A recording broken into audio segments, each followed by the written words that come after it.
She was incredibly charming. She was attractive. I don't even want to entertain why she did what she did. You had a beautiful home, you didn't work, you had cleaning ladies, you pool people, you had cars, money, you had it all. Monica Sementilli. Homicide investigators say she conspired to murder her husband. They said when they talked to her, she lied and lied.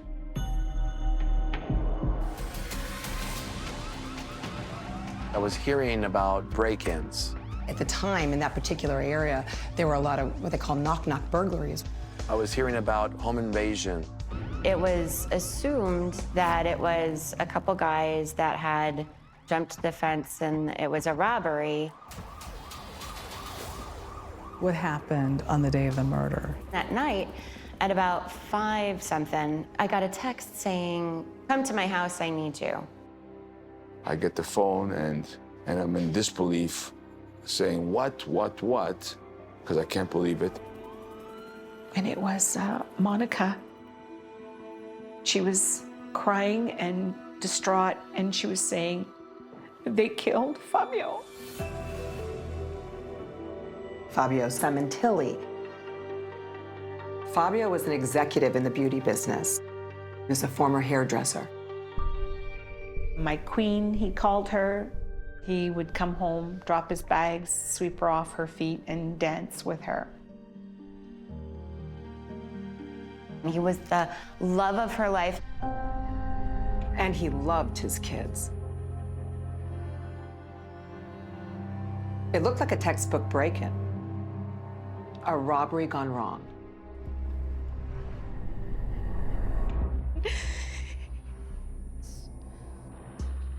There was immense suspicion as to the explanation of a robbery, from my perspective.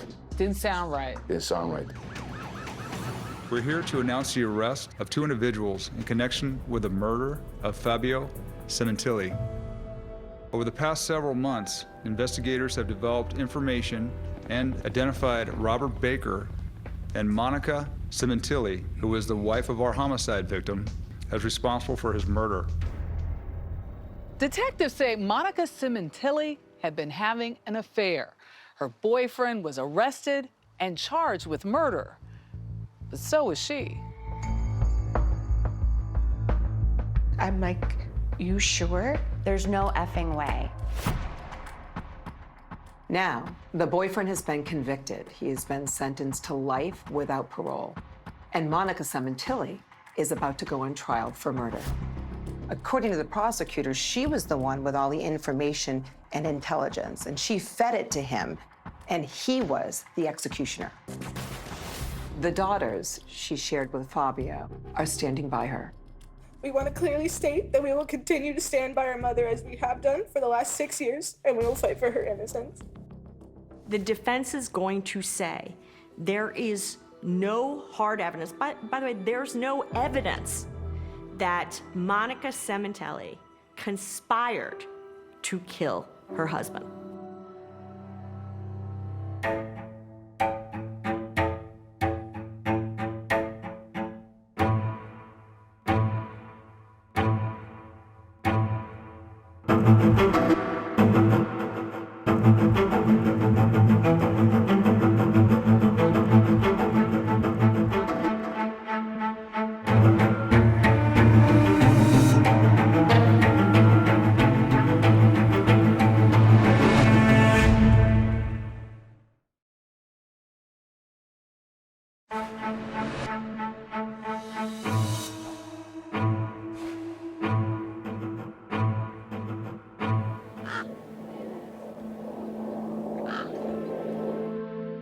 In 2017, Monica Sementilli had an enviable life, a luxurious house with a pool and a Porsche in the driveway in a posh area of Los Angeles. But after spending almost 7 years behind bars, waiting through legal delays and COVID, Monica Sementilli is scheduled to go on trial for the murder of her husband, celebrity hairdresser and beauty executive Fabio Sementilli. It's a tangled story. Her defenders say Monica Sementilli is an innocent victim. But if you believe prosecutors, she's a criminal. Authorities describe a case of lust, greed, and murder, whichever it is. The drama unfolded on January 23rd, 2017. There were fire trucks outside of her house, and I was like, oh gosh. There was no police yet. It was just the first responders. Elise Bluell was a friend of Monica Sementilli's. We spoke with her in 2018. She says Monica texted her to come over the night Fabio was killed. It was her and her daughters. She just kept saying that he's gone, that I'm not a wife anymore. I just held her. I just held her. It was so painful. Just the weeping, the not being able to breathe. She was beyond devastated, beyond devastated. Monica's husband, Fabio, was slumped over his chair by the pool. Had you seen the body? Had you seen? Didn't. I just wanted to be the best possible comfort. I didn't know how to comfort that. She couldn't speak in complete sentences until like the fourth day. Detectives quickly learned the victim, Fabio Sementilli, had been a superstar in the beauty business. Welcome to Hollywood. You're on. He was a happy man. Whoa! We spoke with those who knew him best in 2017. Fabio's sister, Morella Rota. And he wanted everybody around him happy.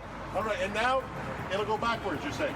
Yeah. The best way to describe my dad Oh my God, there's the... really is like a cup of coffee in the morning. Luigi Sementilli, Fabio's son from an earlier marriage. He gets you going, he lifts your spirits, he gets you determined to charge the mountain of life. Did your friends say, hey, Luigi, is that your dad? Absolutely, yeah. It was kind of a fun thing. You know, it's hard to avoid him when you type in Sementilli on Google. It's very hard. In fact, when you type in my name, Luigi Sementilli, the first thing that comes up is his profile. Yeah. Fabio and his sister Morella began cutting hair in Toronto, Canada. Good, that's beautiful, I love it. That's where Fabio met Monica, a customer and makeup artist he married in 1997. The wedding was incredible. Restaurateur Joe Mercurio grew up with Fabio. He was best man at Fabio's wedding to Monica. We were dancing right to the very end. We saw their relationship as a love story. Fabio was also in love with his career. He and his sister Morella were getting famous. Hey, welcome, Bob. Look at this. In 2008, Fabio was promoted to an executive job at the beauty giant Wella I'd love to recommend something new. and moved his family to LA. Pete Castellanos was Fabio's colleague. What happened was the opportunity to really allow the things that he wanted for his family to come to life by taking on a bigger role. He and Monica settled into a life most of us can only dream about. Oh, there won't be snow in Africa this Christmas. He drove a Porsche. Yeah. What man doesn't want a Porsche in Los Angeles? You're absolutely right. They were living the life and raising their two teenage daughters, Jessica and Isabella. My own family unit is the most dear to me. Then came that January day. It was late afternoon. As he sat by the pool, Fabio was stabbed to death. His then 16-year-old daughter, Isabella, discovered his body. To investigators, the Sementilli case started out a mystery. But from early on, they had at least one intriguing clue. From a neighbor's security camera, they could see two figures in hoodies running close to Sementilli's house at the time of the murder. A little while later, Fabio's Porsche being driven away. Back then, investigators didn't suspect Monica had anything to do with Fabio's death. She wasn't even home at the time he was killed. Instead, they looked at those two hooded figures and thought they seemed a lot like these guys. What do you call these guys? Well, we call them the knock-knock burglars. At the time of Fabio's murder in 2017, LA was plagued with break-ins from notorious teams of criminals. So this is LAPD footage. Yeah, they know what they're doing and they know what they want. I mean, they're running wild. Yeah. They were hitting homes of celebrities all over Los Angeles. Police say this may have been a case of him being in the wrong place at the wrong time.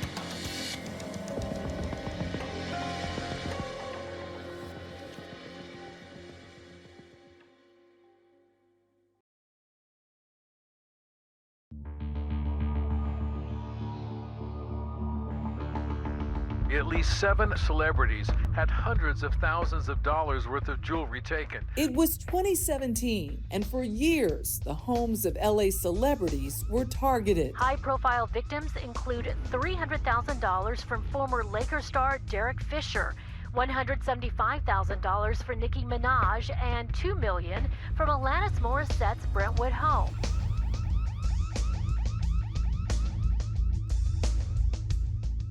They're moving just as quick as they can.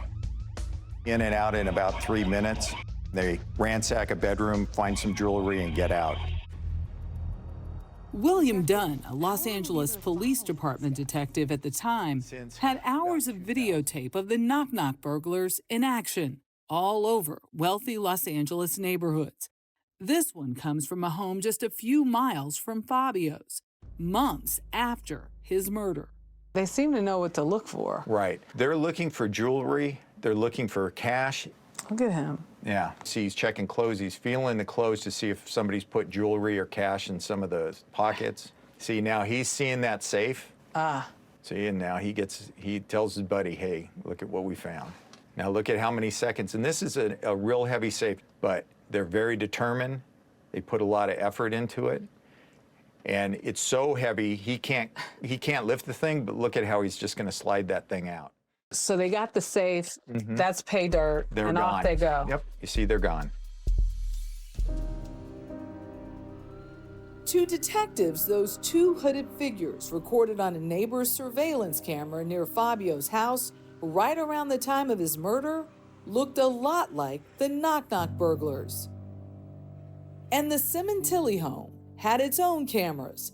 Detectives hoped they would find even more video of those hooded figures on those tapes. There were 4 cameras outside the Sementilli house, but when police came to look for the video, it was gone. A DVR like this was in the garage. It stored all the surveillance. Whoever broke in must have taken it. Strangely, besides taking Fabio's Porsche, that black box was one of the only things stolen from the house, say investigators.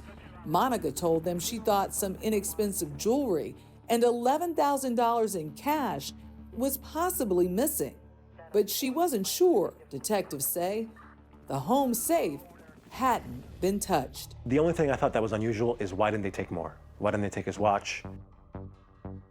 The suspected burglars left behind an $8,000 Rolex on Sementilli's wrist. But within months, the knock-knock burglars began to fade as police suspects because the police were hanging on to a big secret. Nobody except investigators knew it at the time, but they discovered blood at the crime scene that did not belong to Fabio Sementilli. That meant detectives had DNA to work with, DNA that eventually led to a suspect. We were able to develop forensic evidence. Some of that was DNA, which identified Robert Baker. Robert Baker. He had been a racquetball league director at a Los Angeles gym, not far from Fabio's house. And Monica's friend Elise knew him. We spoke to her about him in 2018. How would you describe Rob Baker? He was cool. We all really liked him. He was one of those gym guys, you know. Elise played in his league. He was very alpha. He was a very alpha male. There was also kind of a sexually thing about him. There was something sexual about him. You know What do you how mean? some guys just have this sexual kind of, I don't know, he's very manly. He was in shape and he was kind of, you know, kept everything, he was in charge. He was also tangled up in the porn industry, even doing some acting. Elise didn't know much about Baker's background, but she did hear about his movie career from a friend who happened to spot him in an adult film. That's like the kind of gossip you just need to tell someone. Who did you tell? I told Monica. Monica was also in Robert Baker's racquetball league. What was her reaction? Well, it was pretty anticlimactic, I'll tell you. Really? Yeah, because a lot of times when we would have girl talk, she'd get a little prudy, like a little prude. What Elise didn't know was that Robert Baker was also a registered sex offender. Robert Baker has a 1993 conviction out of a Long Beach case.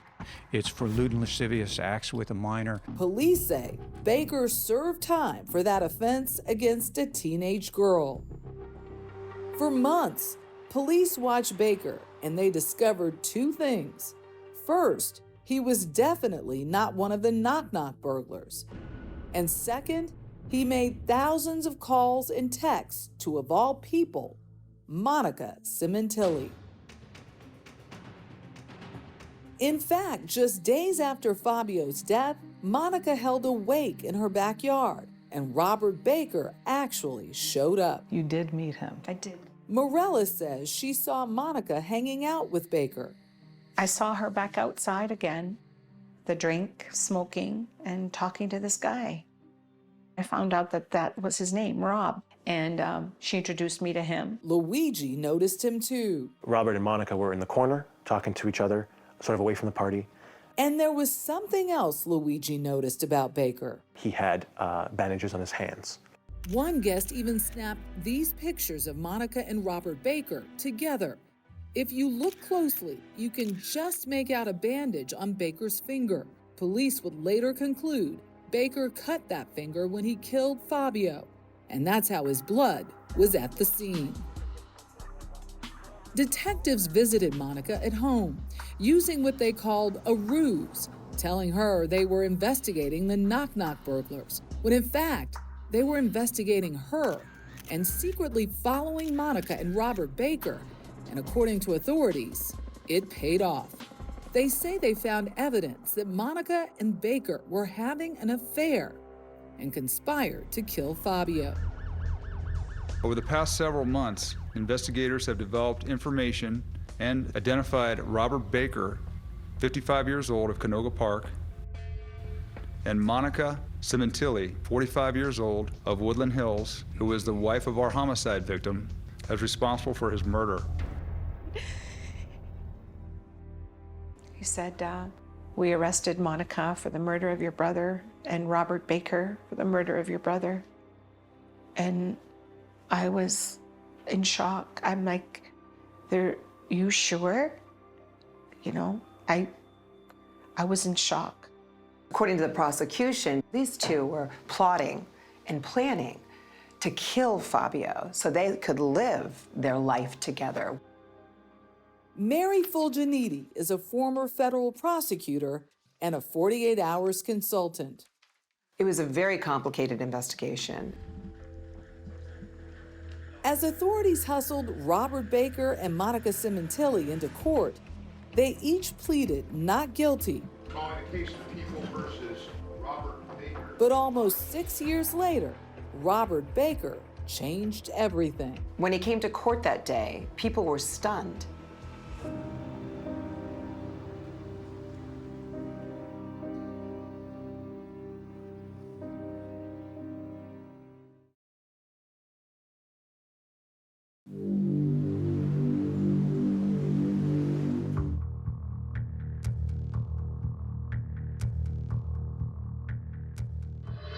Monica Sementilli was being accused of cheating on Fabio with that racquetball coach, Robert Baker, and then along with Baker, planning Fabio's murder.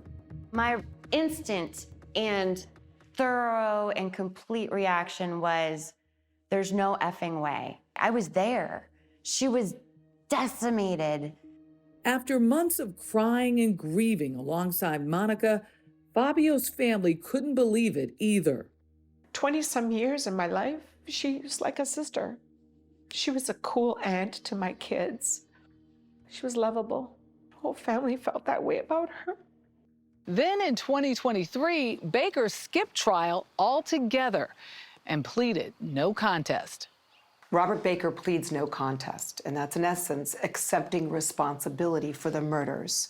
He's ultimately sentenced to life without parole. The maximum sentence in this case is life imprisonment with the possibility of parole plus 1 year. You understand this? Yes, sir. But while Baker was accepting responsibility for Fabio's death, Monica wasn't. What he and Monica did to my brother, Fabio, is unforgivable. But Monica's own daughters, Isabella and Jessica, supported their mom. We will continue to stand by our mother as we have done for the last 6 years, and we will fight for her innocence.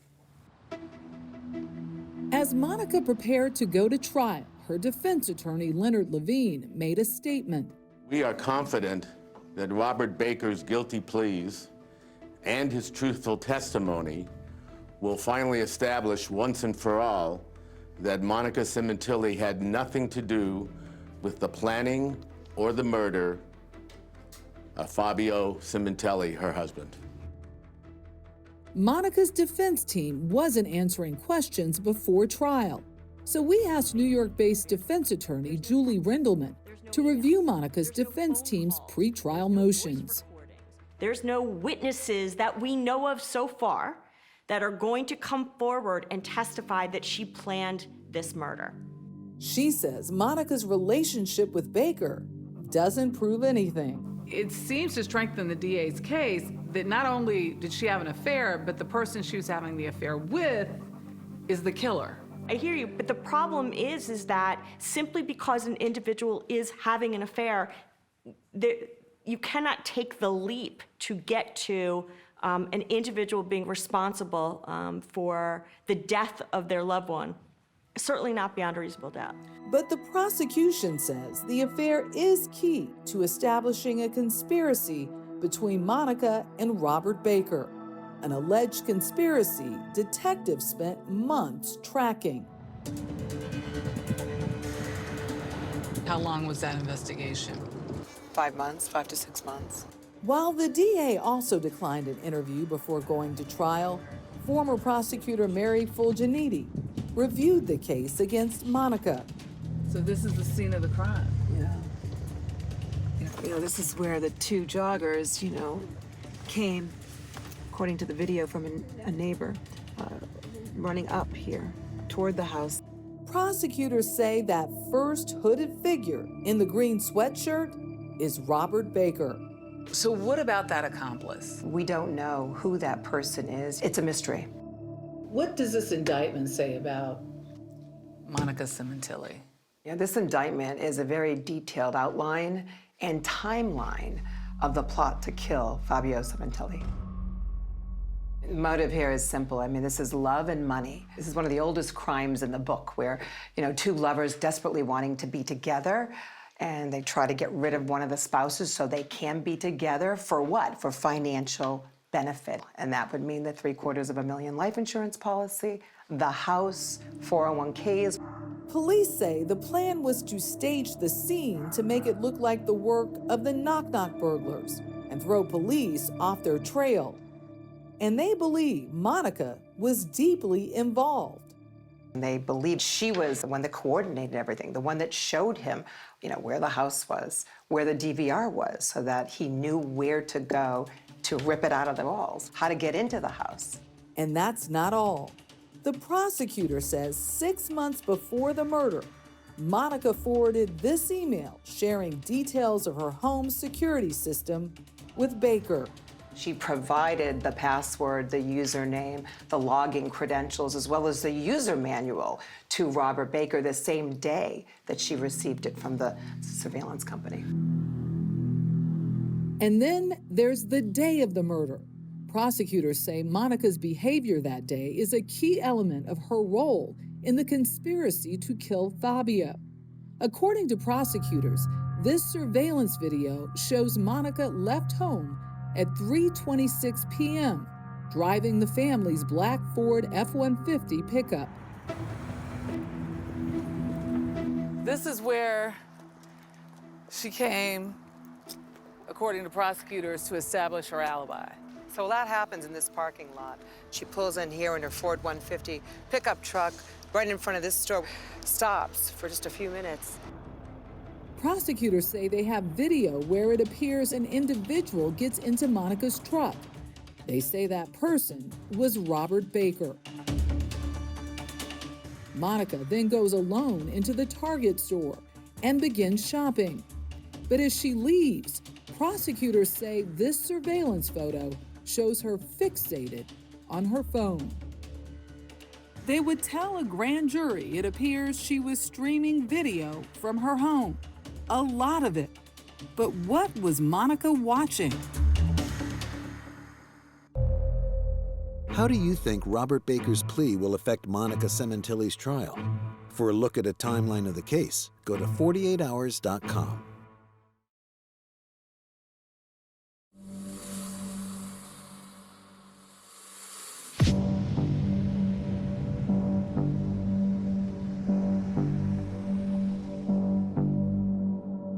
So what was Monica Sementilli watching on her phone that afternoon, at about the time her husband was being murdered?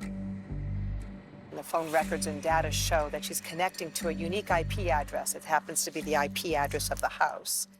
And there's a large amount of data that's being consumed. And that large amount of data is consistent with video streaming, i.e., the surveillance video of the house. Surveillance video? According to the DA, it might have been video from her home security cameras. But could Monica have been watching the actual murder? No. The surveillance cameras on the house are facing outside, but they're not facing in the pool area, which was where Fabio was located at the time, so they didn't actually capture the murder. But they would capture, obviously, who was coming and going. Monica could have been watching everything else, prosecutors say. They're going to argue she's watching the scene of the crime, to see the comings and goings, like when Baker and the accomplice are going into the house, when are they leaving the house, so that she knows when she can leave here and go home. Prosecutors say while she's watching the feed, Baker and his accomplice were on the Sementilli property, stalking Fabio. According to the prosecution, quote, it was a very targeted attack that was done with the intent to kill. They also go on to say that, quote, he was stabbed in the neck. It cut his jugular vein, cut the carotid artery.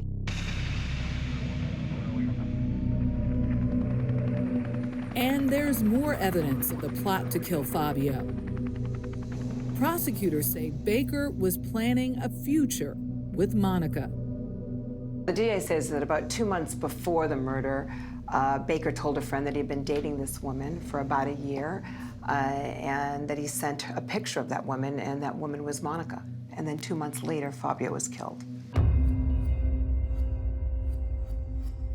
Authorities also say Monica's behavior after the murder is suspect. She didn't move her teenage daughters out of the house or have her security system repaired. And the prosecutors argue that the reason why she had no concern, because she knew who the killer was, and she was with him. This is a woman who is pretending to be a grieving widow and making all these posts on social media.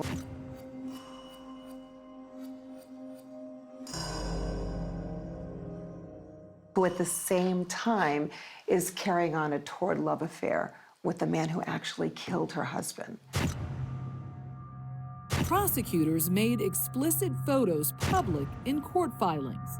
Some we can't show you. They say it's evidence the secretive romance continued after Fabio's death. I mean, that's a double life. The DA presented a photograph of Monica and Baker to the grand jury, and it was a photograph of Monica actually grabbing his crotch, and this was one that was taken in Vegas. There was also this photo of a mirror. Right, and it was a photo of the back of Monica with Mrs. Baker written in lipstick on the mirror. The lipstick on the mirror, what does that tell them? Again, this all goes to motive. I mean, Mrs. Baker, she wanted to be Mrs. Baker. But when detectives asked Monica about Robert Baker, prosecutors say she told them she wasn't even sure of his last name. They say she also told them she wasn't sure how to work the home security cameras. To quote the prosecution here, they say, quote, she's a liar, she's a manipulator, she's a cheater, and everything that comes out of her mouth has to be taken with a large grain of salt, large enough so that you could choke on it. If they can show that Monica lied about her lifestyle, about the affair, about a variety of other things, that they'll convince the jury that she's also lying about her involvement in this conspiracy to kill Fabio. And they say when she was later confronted about why Baker's blood was found in her house, she continued to lie. She comes up with some cockamamie story about, you know, playing racquetball with Baker and hitting him in the finger, and that it was bleeding and there was a bloody towel and she had to bring it home, and that's why his blood was at the house. But Fulginetti says one of the biggest pieces of evidence against Monica is what happened when police came up with a plan to secretly record the couple. It began when they pulled them over as they were driving. It's a ruse by the police. They say that they think the car that they're in is stolen, and they wanted to, you know, just check it out, and, you know, probably isn't, and they handcuff them per protocol, put them into the police vehicle. But what they don't know is that vehicle's wired and that there's a van up the street with police in it listening to their every word. And it's at that point Monica says, and I'm going to quote here, "Somebody must have talked. Somebody is doing this to us." And then she said, "They must have something. They must have something."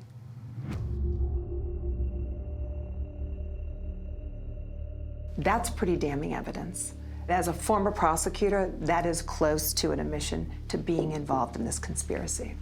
According to detectives, Monica was also recorded telling her cellmate, "He's not just my lover, he's my confidant. He's my everything."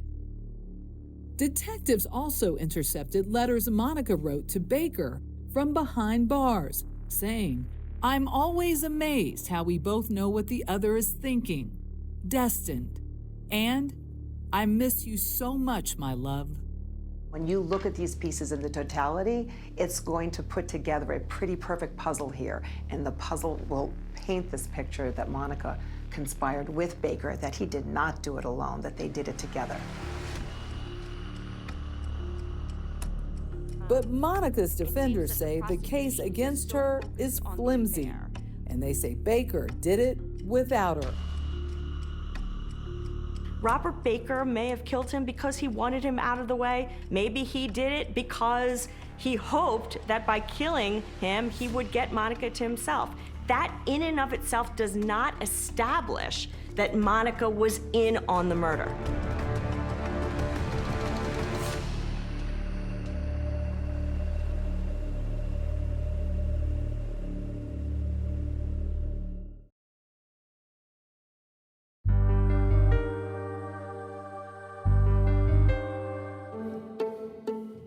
Monica Sementilli's defense is adamant she had absolutely nothing to do with Fabio's murder. The defense's position is that there is no hard evidence, actually no evidence, that establishes Monica Sementilli participated in a conspiracy. And if you can't prove a conspiracy, you can't prove Monica's guilt, says Rindelman. The sheer number of circumstances that seem to weave together, the parking lot meeting, the walking into the store and watching video that is streamed live from the home, the password being given to the killer. All of those things, the sum of them, wouldn't a jury believe is just too much of a coincidence? Well, obviously, I can't answer for what a jury's going to say. The defense, I can promise you, is going to attempt to poke holes in every single piece of evidence you just spoke about. So let's go step by step.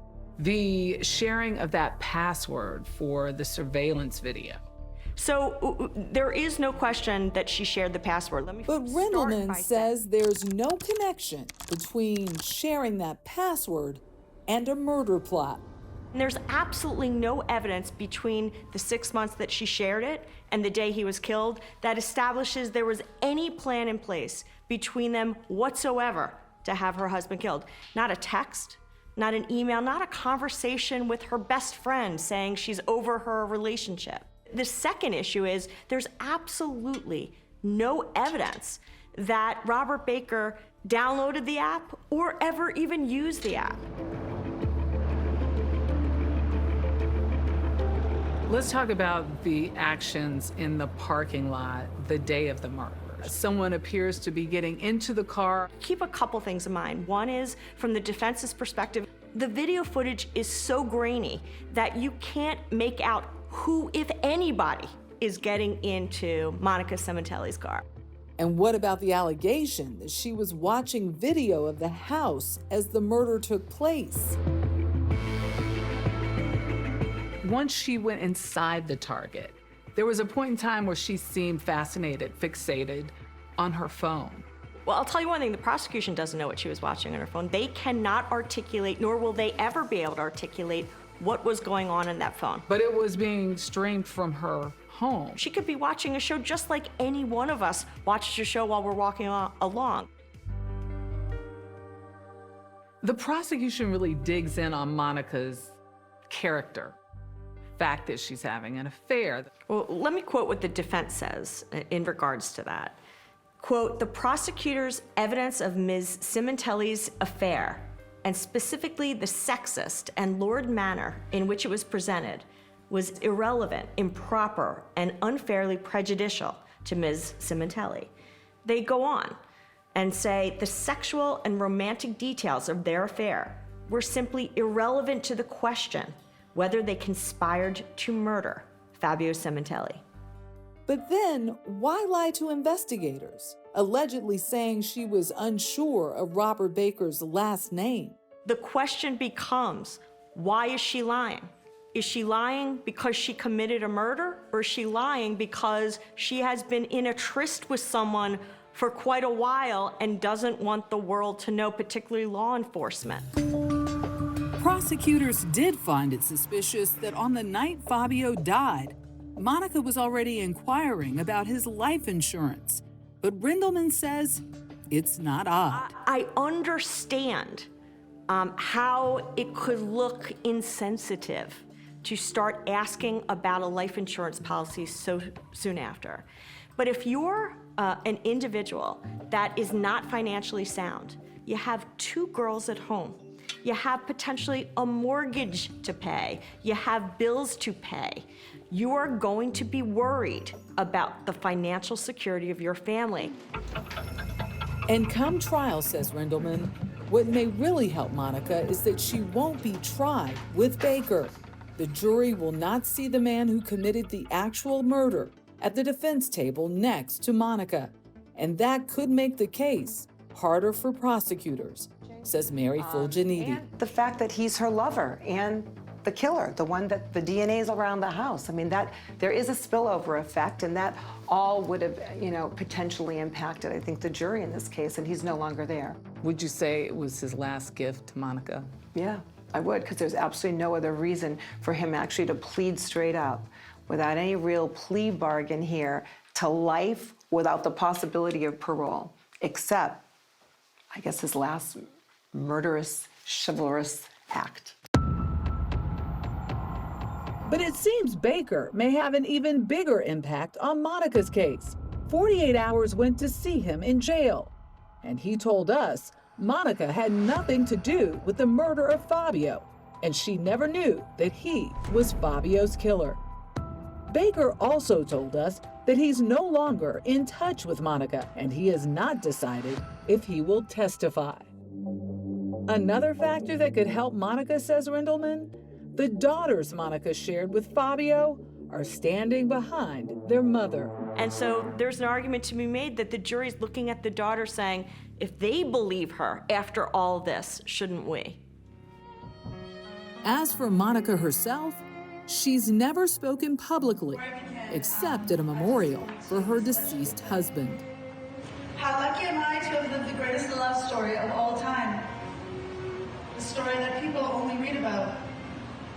The story that movies are made of. Thank you so much.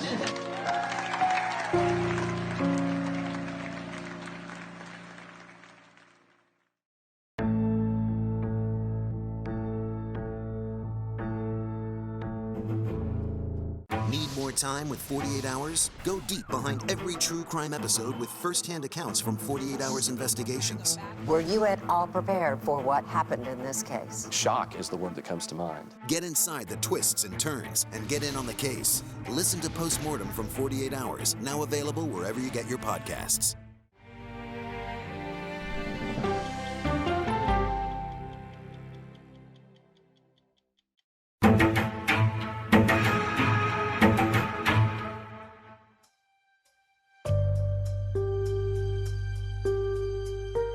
This is Postmortem, and I'm your host, Anne-Marie Green. The murder of beloved celebrity hairstylist and beauty executive Fabio Sementilli sent shockwaves across Los Angeles. For Fabio's friends and family, learning who could have been involved and why shocked them most of all.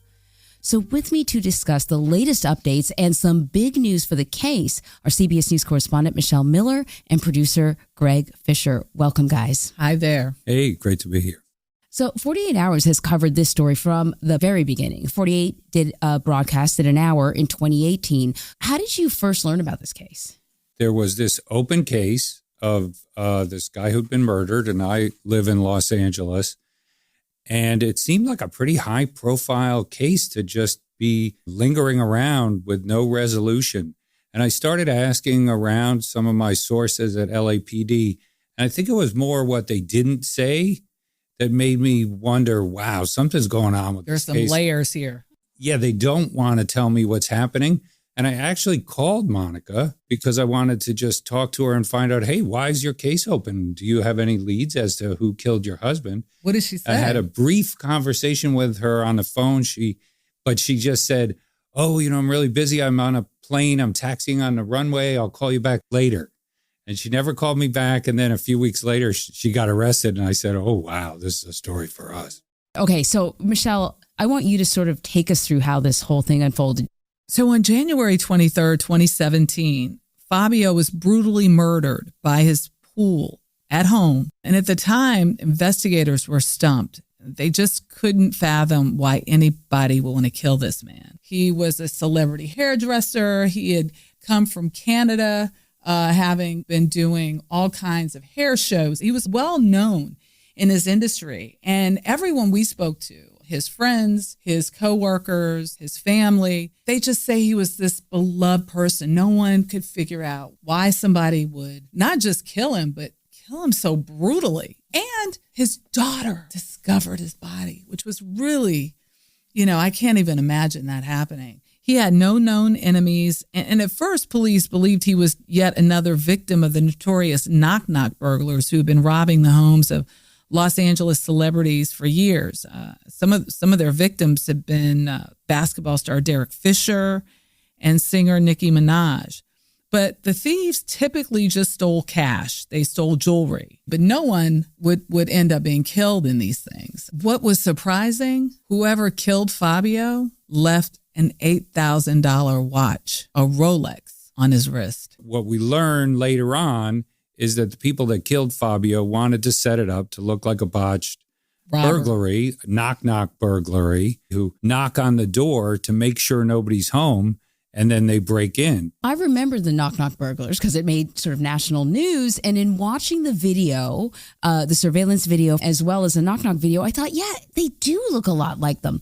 But I thought it would be quite a leap to kill someone because that's not what these guys were up to. And then we find out that there's DNA from another man at the scene. His name is Robert Baker. Yeah, Robert Baker. They put his DNA in the system and it pinged. And that's because inside the police database, he's a registered sex offender. Yeah, so they get that first hit and they start looking at his phone records and they see that he's got thousands of phone calls back and forth with Monica Sementilli, the wife of the victim. The way the police describe it is they did a ruse.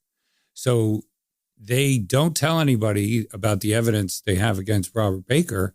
So then they start following them around and they catch Monica and Robert Baker, who are obviously in a relationship, hanging out at these different bars and restaurants, hugging and kissing outside.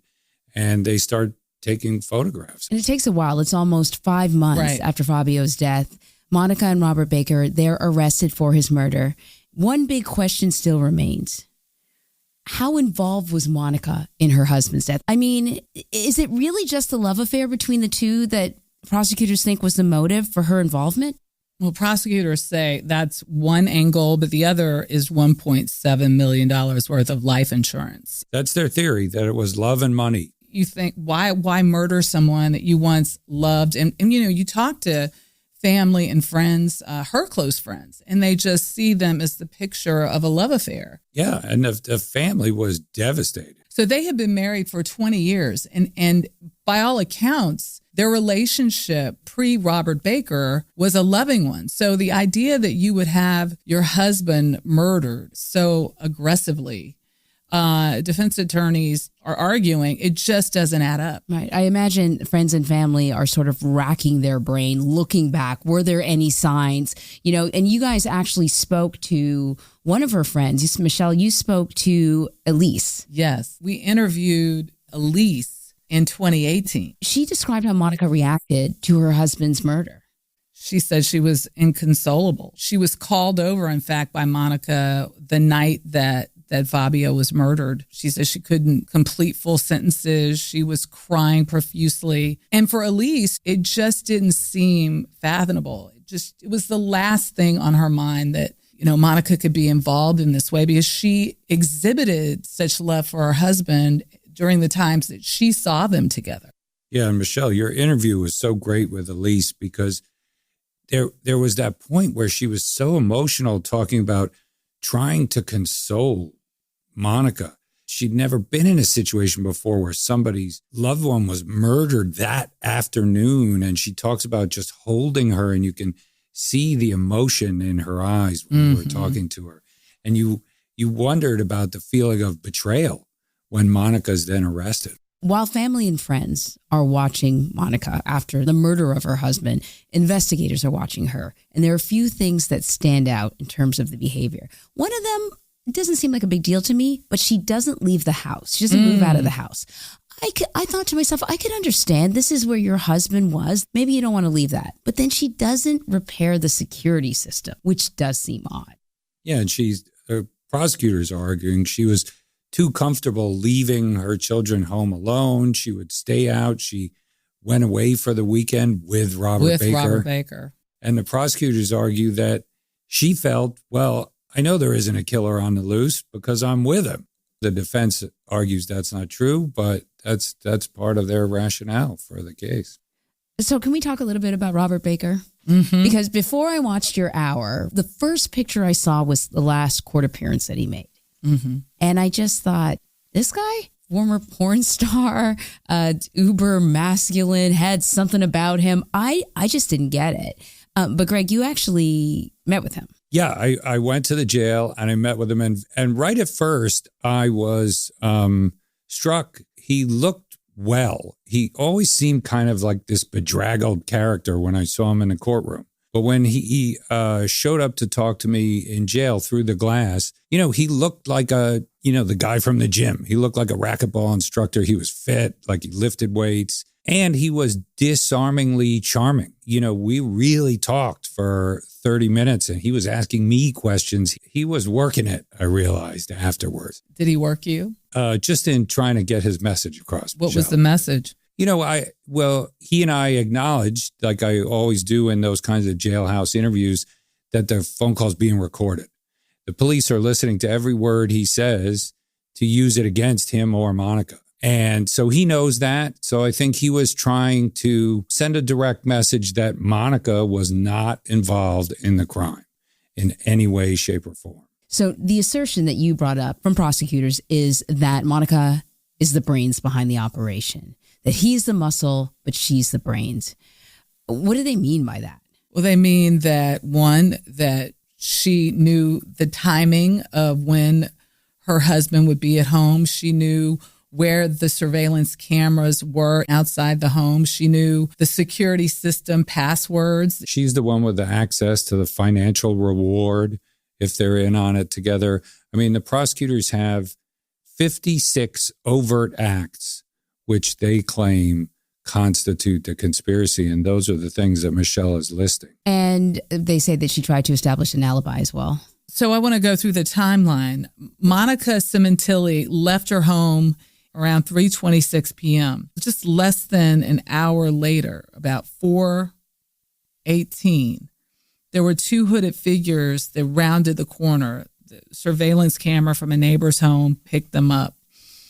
And police believe that between that time and 4:53 was when the murder actually happened, because at 4:53, they see the black Porsche leaving the home, Fabio Sementilli's black Porsche. So Monica, before the actual murder, goes to Target and she drives into the parking lot. And the car door opens and a figure gets into her car. And then she drives to the far end of the parking lot. And the person gets out of the car. She drives to another location in the parking lot, parks the car, and walks into the Target store.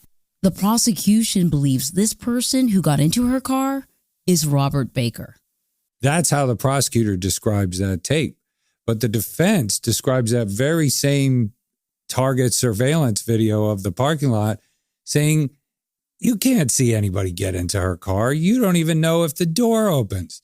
The prosecutor is making this all up. It's too grainy. It's, but the behavior of the car, like, why would you stop? It's odd.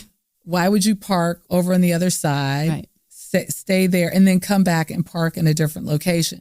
Those are questions prosecutors are hoping that all 12 members of the jury will define as suspicious. Prosecutors describe her behavior in the store as if she is fixated and fascinated on the screen of her phone. And they check the data, and it seems that the prosecutors allege that she's watching the home security system and that she must be doing that because of the amount of data that's being used by her phone connected to the home IP address. And of course, the defense attorneys will argue that, well, maybe that app was connected, but she was looking at an email on her phone and she didn't know the app was connected, And prosecutors will say that she was watching the period of time that her husband was murdered. So what I loved about this hour is the inclusion of that attorney, that defense attorney. It's not Monica's defense attorney, but another defense attorney that really goes after the case. You got a window into how they are going to tackle this case point by point by point, because everything seems so clear until you talk to a defense attorney, and suddenly, in many cases, it's in every case. Yes, I've they learned, break everything apart. Yes, I think of all the great cases that we have watched that have riveted America over the last 20 years, and that's how, in large part, many people are found not guilty as a result of the breaking apart of the evidence. So one of the most heartbreaking details of this case is, of course, that their daughter, Isabella, is the one who comes home and discovers her father's body. And it would seem unusually cruel for Monica, a mother, to allegedly allow her daughter to walk into the crime scene like that. But what may be even more shocking is her daughters are standing by her. Are they the only family members still standing by her? Yeah, they are the... her daughters are standing by her, but all of Fabio's siblings, the son his first marriage, that end of the family feel convinced that Monica was involved. It's very sad how there's this split now between the daughters and Fabio's siblings, who used to all be such a close-knit family.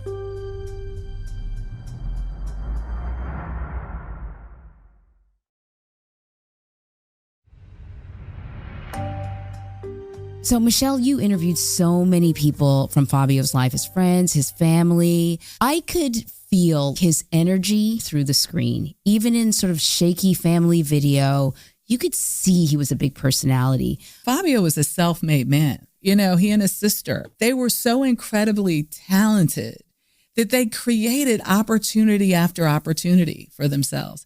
And ultimately, being excellent at what he did, the world came looking for him. They traveled all over the world. The lifestyle, the circumstances. He spent a lot of time away from home traveling. Perhaps that was really the root of an opportunity for Monica to have this affair with Robert Baker. But all of the success in the career ultimately led to this moment. Monica Sementilli made a choice and put her family in harm's way by being in a relationship with someone who had a sex offender background, who had, we didn't even really get into this, he was a pornographic film star. Right. Yeah. By some estimations. I can't speak to that, but Greg has a number of details that he can illuminate. Greg, do tell. Well, so, that was one of the funny things. Baker asked me, well, have you done a background check? Are you aware of my background? And so the first thing I talked about, well, I'm aware that you worked in the industry. In the industry? Kind of looked, in the industry? He looked kind of happy that I brought that up. And he was very proud of. Yeah, I had this sense that he was saying, like a lot of people in Hollywood want to say to you, I'm an actor. I had the sense that he wasn't talking about, well, how badly it's going to play out in court that I have this history in pornography. No, he was kind of saying, well, I'm an actor, right? That was strange. And then, he has this sex offense that involved his stepdaughter. Wow. Who, after he got out of prison for the charge, married him. And then they went into the business together. And she became pornography. And she became kind of somewhat of a small level porn star. That didn't make it into the hour. That didn't. Did not. Wow. So then it makes it even more remarkable that after Monica and Rob are arrested for Fabio Sementilli's murder, they're in custody. They're in a Los Angeles jail awaiting trial. They continue their relationship. They do. Can I just add something on the back end of what Greg just said? Because you wonder if, Michelle, not so fast. You're leaving my favorite part of the story. Well, it's interesting because it's now part of the evidence has been introduced by prosecutors of his pornographic past. And so why don't you lead into it? Just this past week, there was a remarkable filing yesterday. I think what's happening is, this is very common in a trial situation, that as it comes down to the wire, because the trial's going to start very soon in April, they start, both sides, prosecutor and the defense, start arguing what should be allowed in and what shouldn't. And so there's a flurry of motions, which is common. But the defense keeps trying to limit the amount of photos that are allowed in. And so yesterday, the prosecutor did this remarkable filing with, 20 or 30, I would call them pornographic photos of Monica that were found on Rob Baker's phone. There's screen grabs from video taken by ostensibly Rob Baker of he and Monica engaged in different acts. I mean, it was really a remarkable filing to find in the court record. And at the same time, the prosecutor's arguing that all of Monica's social media posts about being a grieving widow with all these different pictures of Fabio should be allowed in, because the judge listened to the defense and said, well, we'll only have a few pictures of Fabio allowed so we don't prejudice the jury. And so This seemed like a really aggressive move by the prosecutor yesterday to file all these offensive photos of the defendant, along with these media posts. I think it was her way of saying to the defense, hey, stop trying to limit things.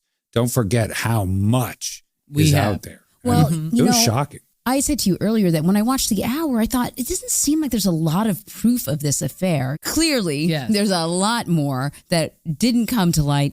How were they able to keep their relationship going after they'd been arrested? So there's obviously an intermediary out there, a friend of theirs, who when they call the friend, each calls at the same time and they connect them via the phone. Yeah, so the friend is merging the phone calls because the jail prevents you from talking to other inmates. That's just what I for thought. their own security reasons. In 2021, there was a filing that for 4 years, there had been numerous, maybe hundreds of three-way phone calls that they were really complaining in the motion that they didn't even have the resources to record them all, but they clearly had recorded a lot of them. And they recorded them. They put them early on in cells not far away from one another. And so conversations between the two of them were actually recorded. And they had their own love language, so to speak. Oh, yeah. It was quite remarkable. So we found in the filings 2 intercepted love letters that Monica had written to Baker.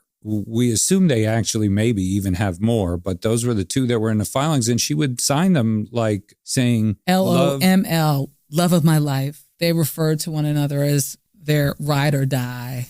Or she called herself your wifey, Yes. Monica Baker. Till death, R or D. Ride or die. Wow. And they had this, according to the prosecutor, which I'm sure is going to be disputed by the defense, they had this ride or die pact between the 2 of them. And they, there are these mentions of R or D, and there was a ride or die cartoon of 2 lovers on Baker's phone. And they claim that the ride or die means we're together forever and committed to not talk and keep this secret.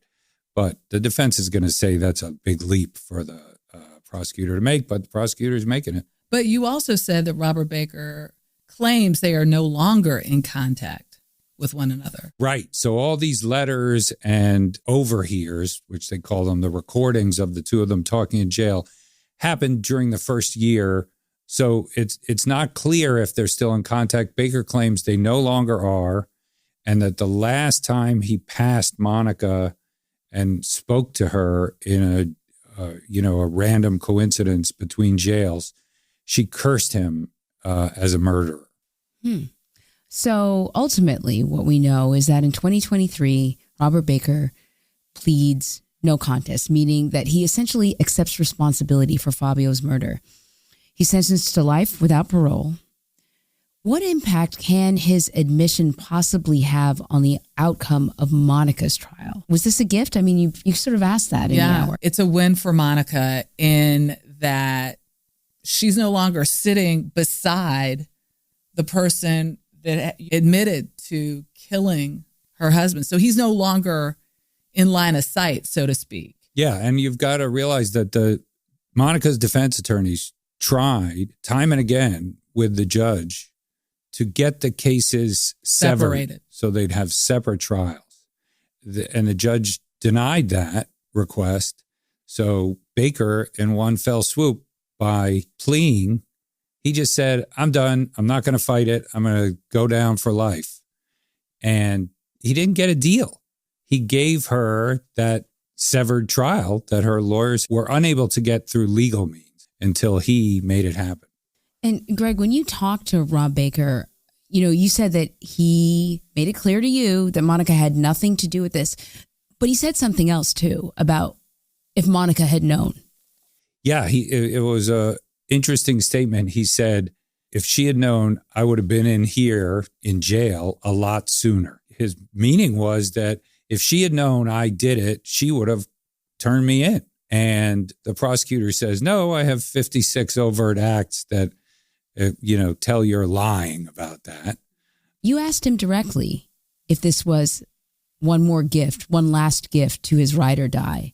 What did he say? Oh, he got offended. He said, it's not a gift. And actually there I kind of understood where he was coming from. He's sitting there behind glass in a jumpsuit at the beck and call of corrections officers. And he, he's just kind of looking at me like, you think this is a gift, staying here for life?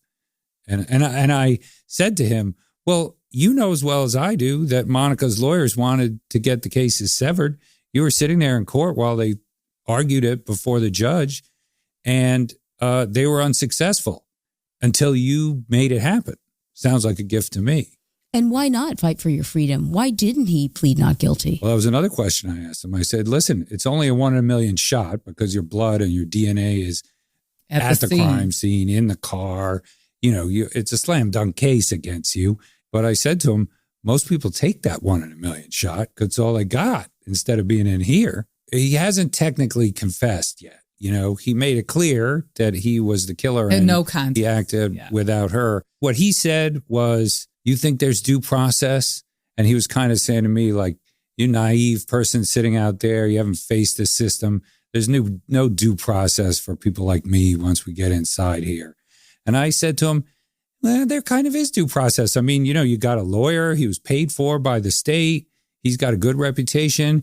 He argued these things out in open court on your behalf. He even tried to stop you from pleading guilty and talk you out of it. The judge makes his decisions. They're on the open record. That's due process. And he just looked at me like I was so naive. Like, that's not due process. So basically there was no point in fight. You can't fight the system. Yeah, that was his argument. Well, I got to tell you, I thought I could predict the outcome of this throughout almost the whole hour. And now I have no idea. You just can't make some of this stuff up. It's also fascinating to have a woman as the defendant. I've definitely seen cases where it's harder for a prosecutor to make the case and the jury's looking over at a housewife and a mother. And, why would she go to this extent? But then, of course, at the same time, I've seen a lot of cases where they kind of create that Black Widow aura. It will be an interesting case to watch at the trial. Well, I will be watching because this is really a riveting, fascinating case. And of course, Fabio from my hometown of Toronto. So I have a particular interest. Thank you so much, Michelle and Greg. This has been fantastic. Thank you. Great to be here. So join us next Tuesday, everyone, for another postmortem, and watch 48 Hours, Saturdays, 10/9 Central on CBS, and of course, streaming on Paramount+. And if you're liking the show, please rate and review 48 Hours on Apple Podcasts and follow 48 Hours wherever you get your podcasts. You can also listen ad-free on the Amazon Music and Wondery app or with a 48 Hours Plus subscription on Apple Podcasts.